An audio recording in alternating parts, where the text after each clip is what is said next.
La vicepresidenta primera del Gobierno y cabeza de lista por Valencia, María Teresa Fernández de la Vega, ha sido la figura estelar del acto de presentación de las candidaturas del Partido Socialista de la Comunidad Valenciana. Acompañada por la mayoría de los candidatos de las tres provincias, Fernández de la Vega ha destacado el lema bajo el cual los socialistas se presentan a las elecciones: la mirada positiva. En su discurso, la vicepresidenta ha recordado el compromiso del Gobierno de Zapatero con la Comunidad Valenciana.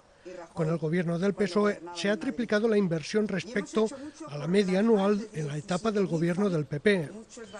María Teresa Fernández de la Vega ha aceptado con ironía la invitación del cabeza de lista de los populares valencianos, Esteban González Pons, a debatir en la televisión pública valenciana. Y ahora vienen a decirnos que nos retan a los debates. Lo que hay que oír. 15 años esperando a los debates. 15 años en los que se han negado a debatir aquí y allí.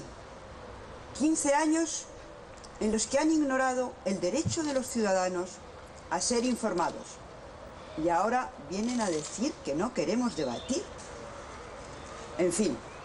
Algunos de los datos que sostendrán a la candidata y vicepresidenta en estos debates son las 17.000 familias de la comunidad que ya reciben la ayuda por nacimiento de hijos, o las 125.000 personas dependientes que ven mejorada su situación con la ley de dependencia. De la Vega ha mencionado también que los 360.000 pensionistas de la Comunidad Valenciana se han beneficiado de la política de pensiones del Gobierno socialista.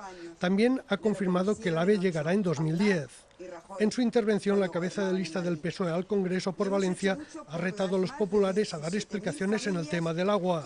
Y por cierto, hablando de agua, habrá que preguntar al Partido Popular si piensan traer mucho por aquí al señor Pizarro para que explique a los valencianos y valencianas por qué el señor Pizarro se ha opuesto siempre al trasvase del Ebro.